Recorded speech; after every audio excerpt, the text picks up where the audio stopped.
మీరు మంచివారని నాకు అర్థమైంది. అందరితో బాగుంటారు మీరు. అదే అందరితో బాగుండటం అనేది మంచితనం కాదండి, అది బతకడానికి ఒక స్కిల్ అంతేనా? అంతే. బట్ బేసిక్గా మీరు మంచివారని నమ్ముతారా కాదా? మంచితనం అనేది లేదండి. నేను చిన్నప్పుడు ఒక సామెత చదువుకున్నాను, రఫ్గా ఉంటుంది కానీ దాంట్లో మ్యాటర్ ఉంటుంది. మంచి వాళ్ళకి చోటు ఉండదు ప్రపంచంలో, సమర్థులకే చోటు ఉంటుంది. మంచితనం దేనికి? పండగలకు కూడా పిలవం మంచి వాళ్ళని, మనకు ఉపయోగం ఉన్న వాళ్ళని పిలుస్తాం. అందుకనే సామెత ఏంటంటే మంచి వాళ్ళకి పిల్లలు పుట్టరు, మగవాళ్ళకే పుడతారంటారు.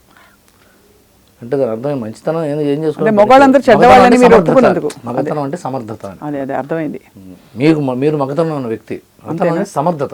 అది దాన్ని అది జెండర్ కాదు, అది క్యారెక్టరైజేషన్ అంతే. ఆ విధంగా మీరైతే ఇప్పుడు అనకూడదు కానీ మీరు కూడా మగతనం ఉన్న వ్యక్తిగానే భావిస్తూ, ఎందుకంటే అన్స్టాపబుల్ సక్సెస్ అయింది కదా, సాక్షి టీవీ దాకా పిలిచారుగా, కాబట్టి దాదాపు దాదాపుగా ఉంది పని అన్నట్టే. ఎలా ఉంది లైఫ్? కొత్త సంవత్సరంలో ఏంటి సంకల్పాలు? కొత్త సంవత్సరం విచిత్రంగా జరిగిందండి. మామూలు కొత్త సంవత్సరం ఏవో రకరకాల తీర్మానాలు చేసుకుంటారు కదా. ఈ రోజు నుంచి జిమ్కి వెళ్ళాలి, ఈ రోజు నుంచి కొత్త పుస్తకంలో కొత్త కథ మొదలు పెట్టాలి, ఈ రోజున ఈ మీటింగ్స్ చేయాలి ఈ 15 రోజుల్లో అని. మా జిమ్ ట్రైనర్కి కొడుకు పుట్టాడు, అందుకని వాడు 15 రోజుల నుంచి సెలవు. సో జిమ్ లేదు నాకు, అప్పటిదాకా పోయింది. పుస్తకాలు పెట్టి కథలు రాసుకుందామంటే మా ఆఫీస్ వాళ్ళందరూ ఊరు వెళ్ళారు, ఎవరు వాళ్ళు హాలిడేస్ అని. నేను ఒక్కనే కూర్చున్నాను ఇంటి ఆఫీస్లో. సరే అని చెప్తే బాంబేలో ఒక 2 సినిమాలు చేస్తున్నా, బాలీవుడ్వి, అక్కడ కార్పొరేట్ కంపెనీస్లో. వాళ్ళందరూ క్రిస్మస్కి వారం రోజులు, తర్వాత వారం రోజులు పోస్ట్ హాలిడే బ్లూస్ అని కొత్తగా పదంగా పెట్టారు, నాకు కొత్తది. సో నాకేమో ఆదివారం తప్ప ఏ వారం సెలవు కాదు. అందరూ సెలవులు పెట్టాడు. గత 15 రోజులుగా మా ఇంట్లో ఒక పెంపుడు కుక్కతో ఆడుకుంటూ కూర్చుంటున్నాం. అది యాక్చువల్ నిజం. సో అయితే మంచి రిలాక్సింగ్ బిగినింగ్. నాకు ఎందుకు ఇష్టం ఉండదండి, ఇష్టం ఇంత రిలాక్స్గా ఉంటుంది. కానీ అదే రచయితలకు ఎప్పుడు నాకు డౌట్ ఏంటంటే, ఒక ప్యాసివ్ మూసలో మీరు అలవాటు పడిపోవాలి.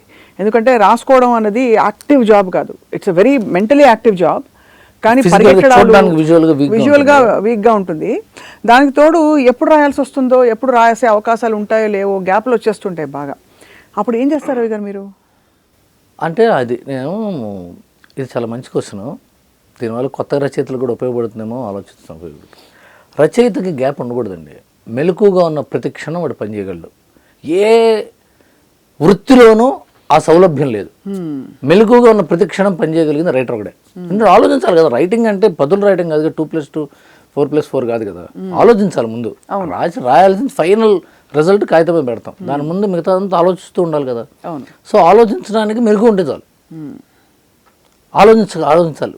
ఈ సినిమా ఉందండి మనకు, ఈ సినిమా నెక్స్ట్ సినిమా ఏంటి, ఇప్పుడు సినిమా జరుగుతుంది, నెక్స్ట్ సినిమా గ్యాప్ వచ్చింది అని ఆదుర్ద పట్టం కంటే అవకాశం కల్పించుకోవడం కోసం, సినిమా ఇండస్ట్రీ వరకు చెప్తున్నాను, రచయిత ఒక కొత్త కథ ఆలోచించవచ్చుగా. అవును, ఒక కొత్త కథ ఆలోచించు, పుస్తకాలు చదువుకుని ఈ పుస్తకాల నుంచి ఇన్స్పైర్ అయ్యి, లేకపోతే మీ బోటి ఇంటెలిజెంట్ పీపుల్ను, టాలెంటెడ్ పీపుల్ని కలుస్తుంటే ఇన్స్పిరేషను. మీ జీవితం, ఆయన జీవితం, ఏం జీవితం వింటుంటే ఒక ఇన్స్పిరేషన్. ఒక సెన్సిటివిటీ ఉండాలి. అంటే చాలా మృదువుగా, చాలా డెలికేట్గా, అంటే అరిటాకు ముళ్ళు కోసం చూసి అరిటాకులో ఉంటే వెంటనే వాళ్ళు రియాక్షన్ వస్తుంది. ఆ రియాక్షనే కథ అవుతుంది, సీన్ అవుతుంది. వెయిట్ చేయాలి, రియాక్ట్ అవ్వడానికి ప్రోయాక్టివ్గా ఉండాలి. అంతేగా మాకు సినిమా లేదండి, మా పరిస్థితి ఏమిటండి, అలా లేదు.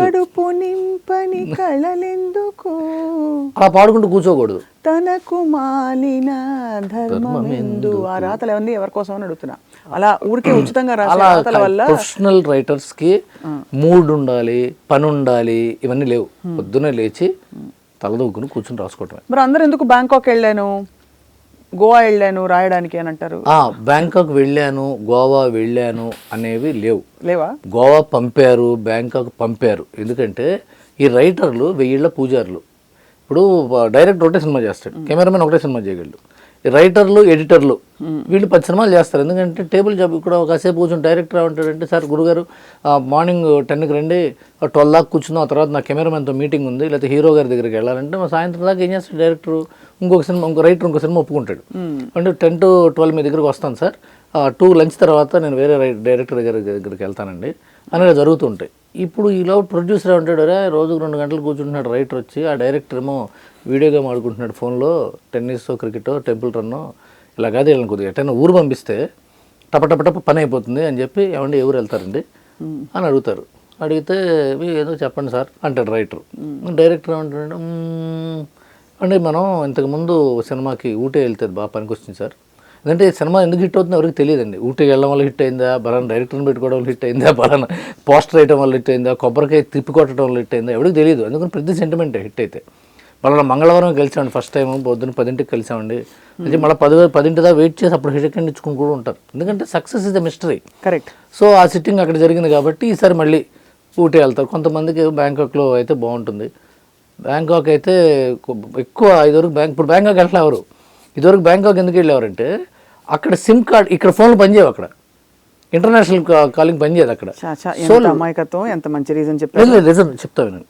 అసలు దీంట్లో సిమ్ కార్డులు పనిచేయని ఒక 100 ఊర్లు చెప్తాను గురుగారు. బ్యాంకాక్ ఎందుకు చెప్తా. అక్కడికి వెళ్తే కొత్త సిమ్ వేసుకోవాలి. 2 అక్కడ బీచ్ ఉంది. పూరి జగన్నాథ్ గారికి బీచ్ ఇష్టం. బీచ్లో గొడుగుల కింద కూర్చోవడం ఇష్టం. అది చాలా తక్కువ బడ్జెట్. గోవాలో కూర్చుంటే మన ఫోన్లు వస్తాయి. ఏంటి సార్ ఏంటి అక్కడ గోవాలో రమ్మంటారా 2 రోజులు అంటాడు ప్రొడ్యూసర్, లేకపోతే ఇంకోళ్ళు ఎవరో ఫ్రెండ్స్. బ్యాంకాక్ వెళ్ళాలంటే పాస్పోర్ట్ ఎక్కాలి, ఫ్లైట్ ఎక్కాలి, 3.5 గంటల ప్రయాణం, ప్లస్ అక్కడ క్రికెట్ మ్యాచ్లు రావు. టీవీలో కూర్చుని లేకపోతే వేరే దేశాల్లో కూర్చుని ఏమంటే వాళ్ళు మ్యాచ్ ఉందండి తర్వాత రాసుకుందాం, ఇవన్నీ నేను చూశాను ప్రాక్టికల్. 2 బీచ్ ఉంటుంది, cost effective. Bangkok is very cost effective. ఇది వరకు ₹1 అక్కడ రూపాయి, ఇప్పుడు ₹2 2.30 అయింది ఇది. ప్లస్ పూరి జగన్నాథ్ గారు మార్నింగ్ 9 o'clockకి బ్లాక్ కాఫీ తాగుతూ టిఫిన్ చేయడాను బీచ్లో కూర్చుంటాడు. వచ్చి 1 గంట దాకా 1 గంటన్నర దాకా వర్క్ చేసుకుని మళ్ళీ 1 గంటన్నర నుంచి 2:30 దాకా నిద్రపోయి 3ంటికి మళ్ళీ బీచ్కి వచ్చి సూర్యాస్తమయం దాకా పనిచేసి సూర్యాస్తమయం క్లోజ్. ఒకసారి నేను సార్ మంచి ఐడియా ఉంది రేపు పొద్దున్న చూసుకుందాం, అది కాదు సార్ మర్చిపోతే మంచి ఐడియా ఎందుకు అవుతున్నాను నేను, నిజమే కదా అనిపించింది. అలా ఉండటం వల్ల 10 రోజుల్లో కథ 20 రోజుల్లో 15 రోజుల్లో డైలాగులు రాసుకొచ్చాం. 10 రోజుల్లో కథ 15 రోజుల్లో డైలాగులు రాయటం అనేది అక్కడ తాగి తన్నాలాడితేనో ఊరెమ్మడి బడి తిరిగితేనో రాదు. Impossible product. అలా చేయట్లేదని మీరు చెప్తున్నారు.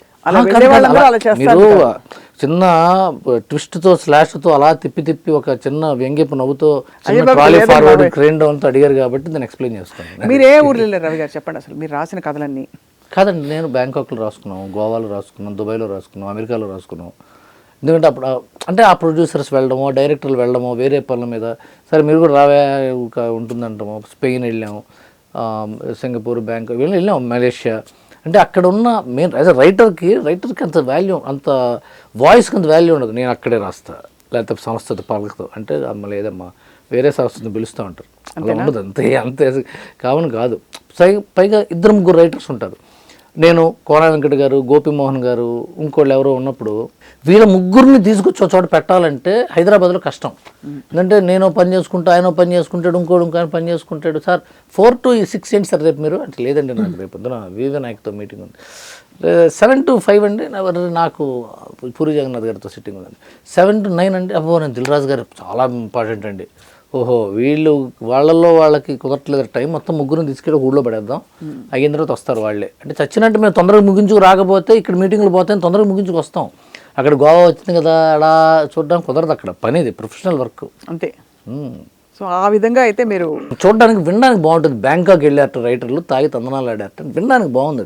ఇమాజినేషన్ నాకు బాగుంది, నాకు కూడా బాగుంది. యాక్చువల్గా నేను ఆల్మోస్ట్ చాలా ఊళ్ళకి చాలా ఎక్కువ సార్లు వెళ్ళాను, నాకేమీ తెలియదు. ఎందుకంటే అక్కడ మేము జైలుకి వెళ్తాం, అండమాన్ నికోబార్లో జైలు ఉంటుంది కదా, జైలుకి వెళ్ళాం సిట్టింగ్ అంటే. అక్కడ గుండెల్లో గిటారు మోగించావి అది లేదు అక్కడ, అది